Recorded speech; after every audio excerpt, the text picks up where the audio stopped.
I'm ready if you are. I didn't know we got straight into the room. Okay, fantastic. Fantastic.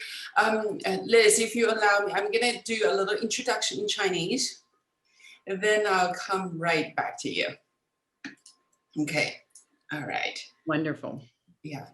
大家好，看一下哈，哇，特别高兴又看到所有的朋友们，欢迎来到碧山讲堂。这是我们第57期公益的线上活动，也是今年春节前的最后一期中文的活动，actually 英文的活动。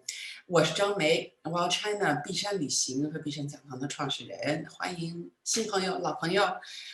马上要过年了哈，所以呢，我们去年一年确实是对所有的人都不太容易啊。那这次一定要红红火火的来过。就这个原因呢，我们专门为大家请来了专门过 party 的专家。这个 Liz Haenle 呢，是原来在白宫真的是做了很多这样子的 party， 请他来跟我们分享一下如何点亮我们的日常生活。那今天的 Liz 中文的名字叫戴丽翠，我给大家介绍一下 ，right？ Liz 大家已经看到她的形象了，漂漂亮亮的。她是那种在 party 上你遇到跟她一聊天以后你就从来不会忘记的人。她首先漂亮能干，对吧？然后呢，她穿的衣服总是特别的得体，特别的典雅。尽管她生了2个孩子，然后又创了2个公司，但是完全没有那种疲于奔命的狼狈。很多妈妈，包括我自己在内，经常会有的那种狼狈哈。你就觉得她就是罗马假日里头的奥黛丽赫本。I think you're the Audrey Hepburn from Roman holidays, always pretty and beautiful. Thank you. 他经常在家里头摆宴会，然后各种各样的那些小的细节呀，非常的贴心，很有创意。我就不剧透了，待会儿他具体给我们讲他怎么做的哈。一点点说他的简历。他从96年在那个美国亚特兰大奥运会的时候就开始组织大型的那种活动，后来到白宫以后呢，在白宫他是做那个礼宾秘书和副总统官邸的那个总监。他当然也包括了那个副总统官邸的那些室内装饰呀、设计呀和执行呀。那离开了白宫，在那做了8年，离开了白宫的8年以后呢，他做了2家公司。他自己创业的，现在是一个叫 Sage Worldwide 的联合创始人和主席。这是一家专门预定世界上最有名的这些演讲者的公司。比如说，如果大家在中国开个什么会需要请总统、副总统来参与的话，他们公司就负责牵线搭桥，就是把这事儿给搞定了。So Liz, thank you so much. Would you say a few words of welcome to?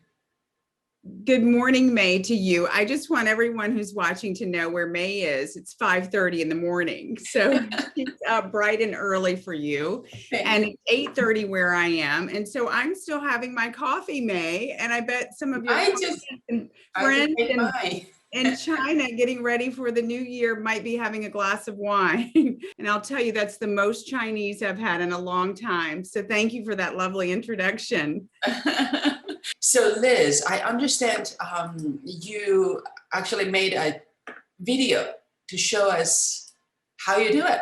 Would love to see that. Not everything, but I'll tell you, thanks for having me and allowing me to share. These are just a few tips to help some of your guests think about how to build their own table. Great. 就是他给大家讲讲咱们怎么摆桌子哈。那我们请讲堂助理给我们先放一下 We'll watch it right now. Hi everyone. Today I'm going to share with you a little bit about my collection of china and dishware and linens in hopes that we can help you build your own tablescapes. In America we call setting your table, styling your table, tablescapes.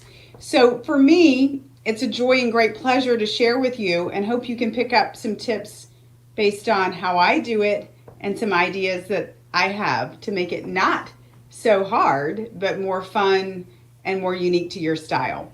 So for me, becoming the White House Social Secretary for the Vice President, it was very easy to think I could enjoy this job because my mother and grandmother are still great entertainers. My grandmother at age 95 still cooks breakfast, lunch, and dinner for family, friends, and neighbors every Sunday. And it's just something I grew up with. And my mother's a great entertainer as well. Between the two of them, I think they have probably 30 sets of dishes. And so today I'll share with you a little bit about my own collection, how I do it, and then maybe you can start your own tablescape unique to your entertaining style. Let me start with some basics that I think are must-haves. I like to combine things high and low. And so with that, I mean, on the inexpensive side, something as basic as this bone white china plate, inexpensively picked up by me at a kitchen market just outside of Beijing that's now, I think, closed. But it's, you see, it's bone white. It's slightly oversized, which I like. White china allows food to show up as the art itself. So there have been studies that someone actually produced that shows that a white bone plate allows food to show its truest color. And I still say that the real art that comes to the table for dining is the food itself. So starting with a basic white plate, I would highly encourage everybody to have.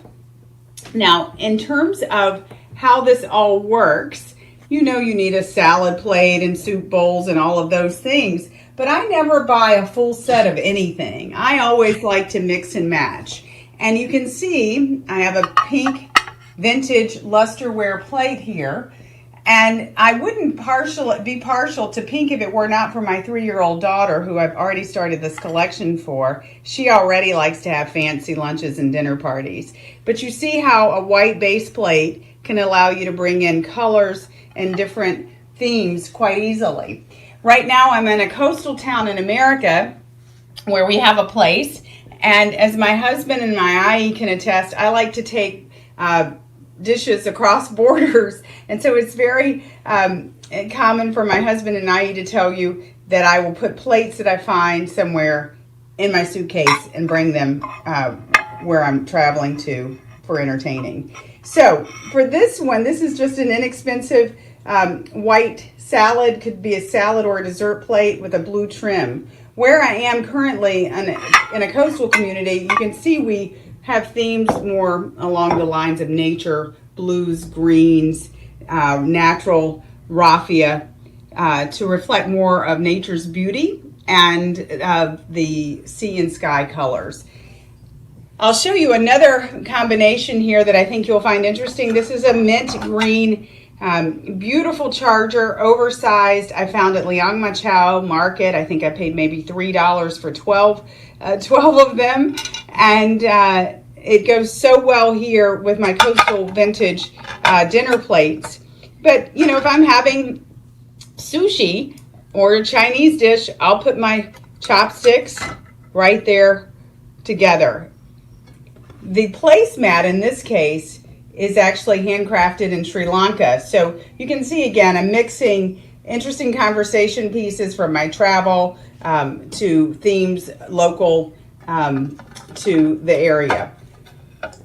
Another tablescape that I like is this inexpensive number. These raffia liners, which I'm using as chargers now, are really from a local yard sale or garage sale where someone had them as secondhand and I picked them up inexpensively.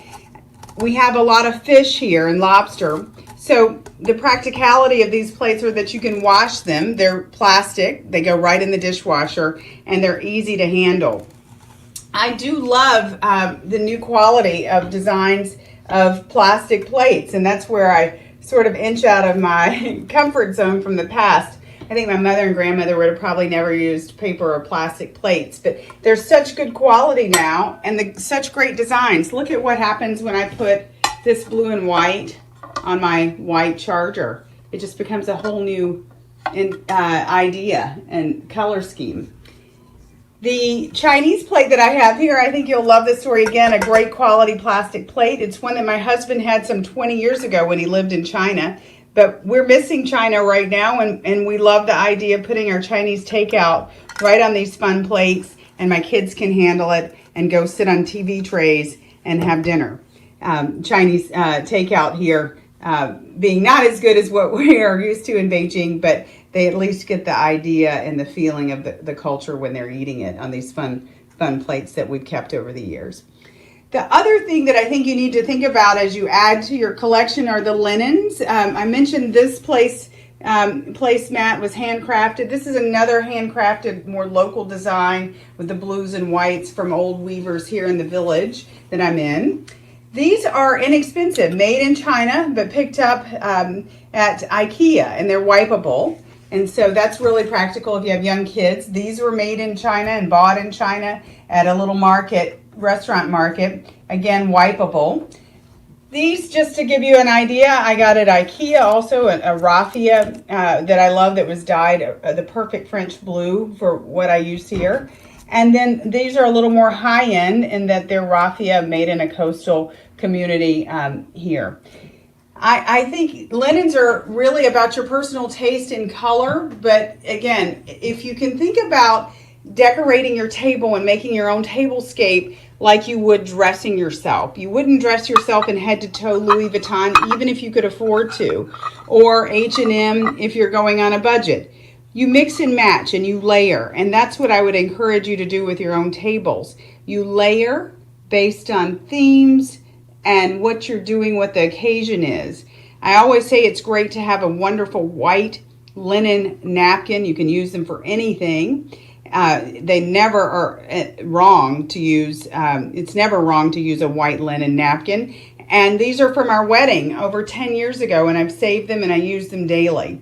Even for our takeout and our practicality of eating every day, I often use a cloth napkin that I can throw in the washes that will wash up well, and avoid most paper napkins because I just still like the art of having a cloth napkin for breakfast, lunch, and dinner. The napkin rings, I'll share with you a couple of napkin rings. This one my mother-in-law sent me, made by artisans in Mexico. I love those, and they're quite versatile for my beach theme.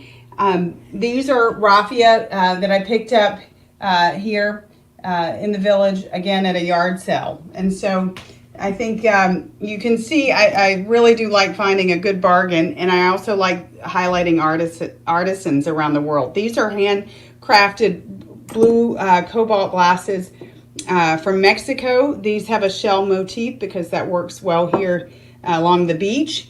These I picked up as coasters in Southeast Asia, handmade by some women artisans. So again, bowls, cups, glasses, linens, all due to what I think of as layering your table. They all work. They're interchangeable, and I enjoy deciding what the occasion is and what I'm going to use to have some fun with my tablescape, but also at times to be a conversation piece. Some of these pieces, someone might say, oh, well, where did you get this? And then I have a story to tell. Oh, when I was in China one day, going through a market, I saw these plates and I thought how fabulous they would be to have for my base luncheon plate. And then it ultimately leads to something else I want to share in terms of living in China, or just expanding upon various aspects of setting our table.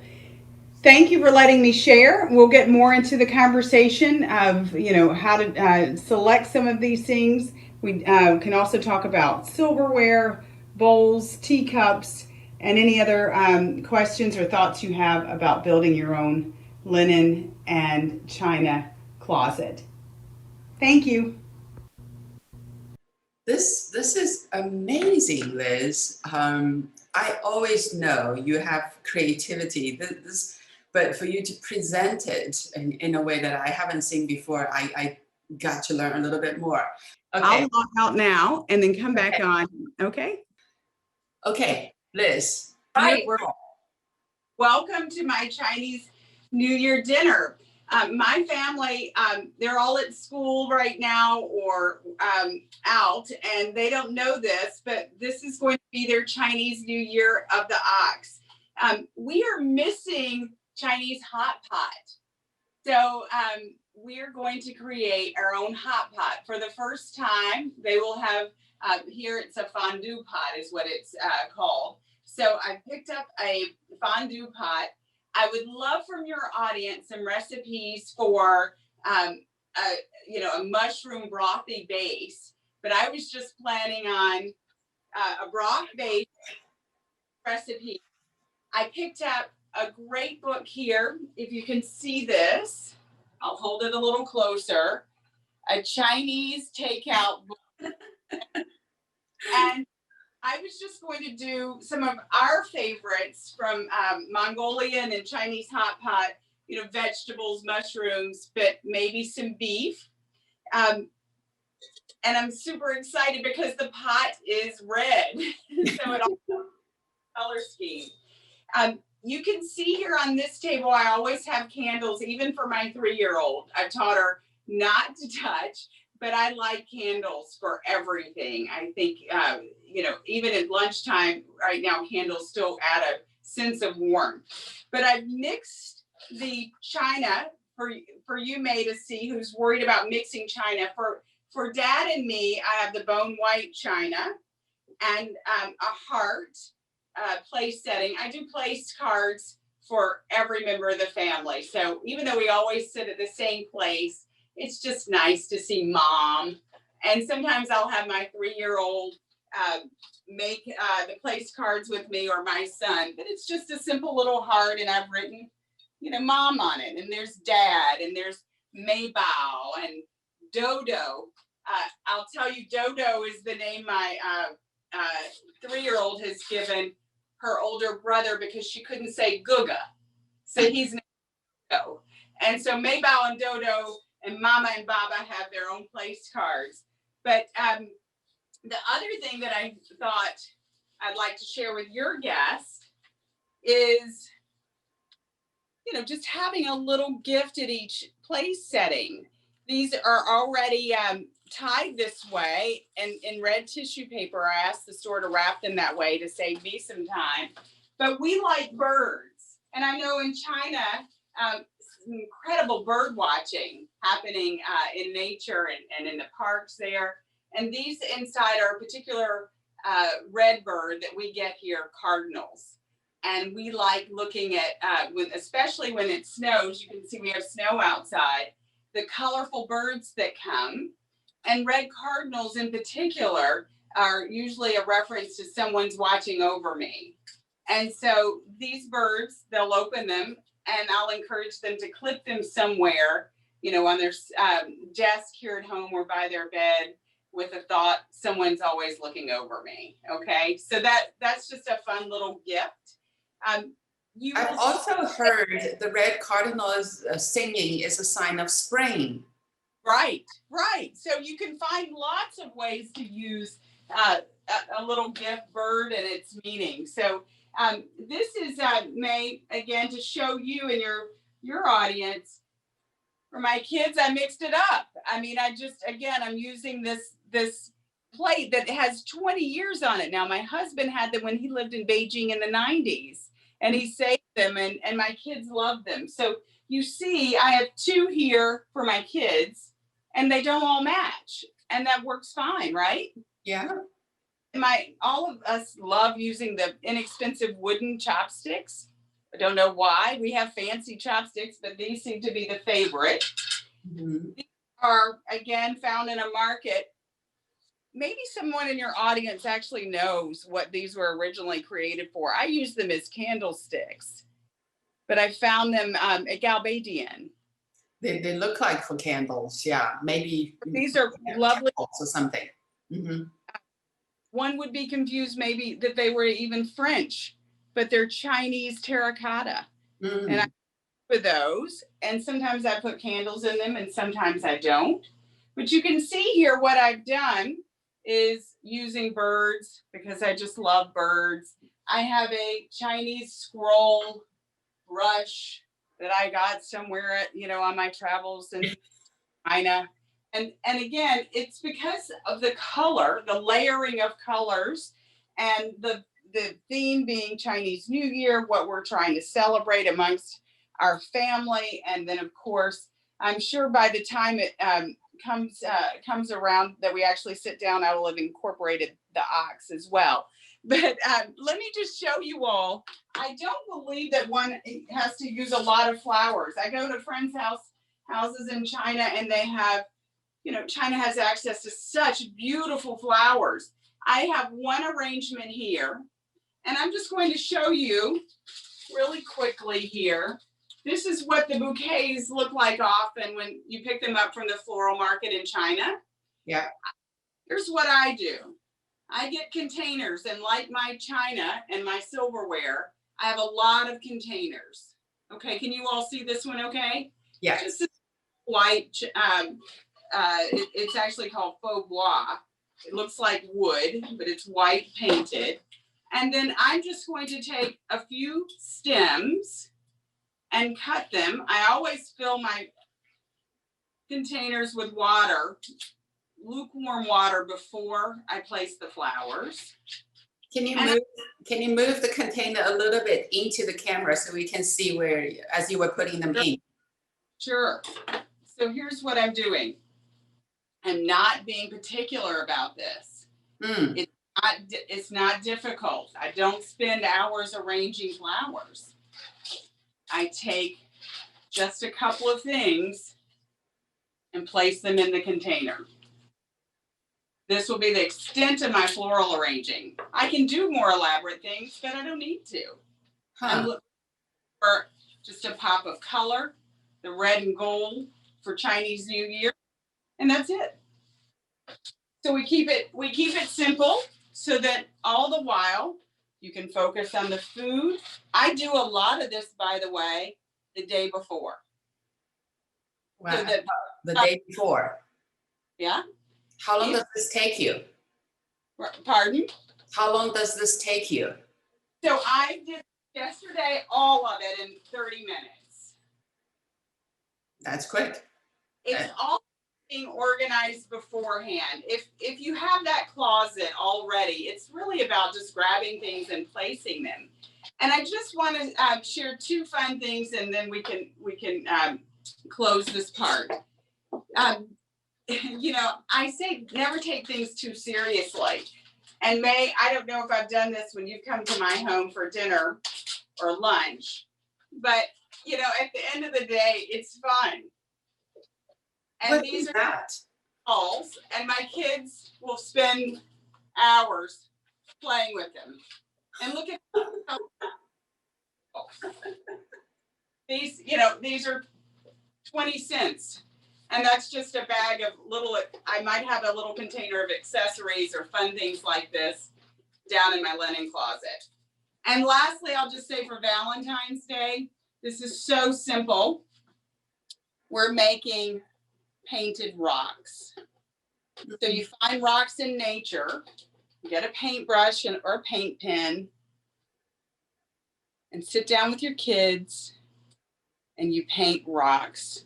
And look at how pretty they look once you put them at someone's place setting. And who wouldn't feel loved after that? Simple. 你看，大家就觉得我看他做的时候，我现在就想，现在我早上6点钟，我现在就想去摆桌子了。他就把它这么简单，好像是一点儿也不费力气。当然这些东西他都是头一天准备好，他大概花半个小时的时间，最后他撒上去的那个东西就是一种就大概几分钱几毛钱买的那种小球球，他撒在那里，小孩子就可以吃饭的时候就可以玩儿。然后刚才给我们看的那个他的花儿剪的那块，他就说大家对花儿就是有点紧张，觉得哎呀，如果是。要不然呢，就是买来的就花店里头买来的都是扎的很死板的那种东西，但他拿过来就拿一个，他也有一大堆的这些花瓶，放点水，然后剪插起来，它就是一个很简单的目的，把颜色提起来，郁金香红色的和黄边的，就很有中国的气息，然后蜡烛，他总是点蜡烛，午饭的时候他都点蜡烛，就是增加一种温暖的感觉。然后刚才他的理论，你看2个小孩的盘子，是那个塑料的中国主题的盘子，她和她老公的是白色的那个盘子。It's absolutely lovely 最后他问大家，如果是谁有他要做火锅，他用的是瑞士吃那个 fondue 奶酪的那个锅，那个小红锅，他放那儿的。他明天要煮那个火锅，如果谁有一个蘑菇底料汤的那个菜谱发给我们，我们发给他。他问我们这 crowdsourcing 来的。And I would just say, because tea and coffee are such an important part of the meal, I usually put tea and coffee, if I'm here doing it all by myself, I usually have a nice tray for my tea and coffee here on the side, so that when we're all finished, it's my saucers, cups, saucers, spoons, cream, sugar, tea, all kept here. Do you make the tea already? You have hot water there already? You know what these are, right? Can you see this? No, it looks beautiful, but I don't know what it is. This is a quilted tea cover. Sounds pretty. In my thermal teapot, or my silver teapot that was my husband's family, and then I just put the tea warmer on it, and I leave it here, and it's fine. And then I can not get up so much. That's the whole thing, is having, even having a room set up where I have 2 tables here that I put things on, that as the hostess, I can just do it myself from here if I need to. Of course, having IE is great, but you can't always have IE. And this is where I go to for my extra things. 所以你看在中国有阿姨，那肯定很方便哈。但一会儿她就可以把盘子那些收了，然后是上茶和咖啡。但在美国，所有的东西都是 DIY 自己来，他就把他的东西茶，刚才给大家看的那个是他套在他茶壶上的一个保温的套子，他放在两头，这样子他就不用起来乱来乱去的，提前准备好了就很好。我们已经要说再见了。Liz 跟大家说的就是牛是最坚强，也最能吃苦耐劳的一种动物了。希望我们大家都能够坚持过去，只要能够过去，疫情能够过去了，我们的生活一定会越来越好的。所以呢，大家坚持，牛年快乐！ Right? Thank you so much, Liz. This is such an inspiration. I wish you and your family a lot of happy meals at that beautiful table, and have a wonderful Chinese New Year meal. Well, May, you're always an inspiration in terms of all that you do too. So thank you for including me today, and best of luck and wishes to your audience and all of our friends in China, and 春节快乐! Yeah, 春节快乐！谢谢。Allow me to switch in Chinese to close the event. Yeah, thank you. 谢谢朋友们这一年的相伴哈，真的没有你们的话，我会觉得这一年会非常难过，因为有大家呢，觉得没有白费。在新的一年里头呢，我们会把这个有关职业提升的讲座放到一些这个付费的群里，有关国际视野的这种生活方式呢，我们仍然会持续的公益来做。欢迎更多的朋友呢能够参加到我们的付费群里，也支持讲堂以后把活动做得更好、更丰富。细节可以联系这个讲堂助理哈。这周末大年初二早上8点，我在美国这边呢要教美国的在网上也是 Room 讲堂教室里头，我们来演示包饺子，也会讲讲云南火腿的故事，欢迎大家参加。祝福各位牛年大吉，幸福安康。Thank you, Liz. Stay warm in the snow and happy Chinese New Year. Happy Chinese New Year to everyone. Happy New Year, everybody. Thank you. Okay. Bye-bye. Bye. Thanks.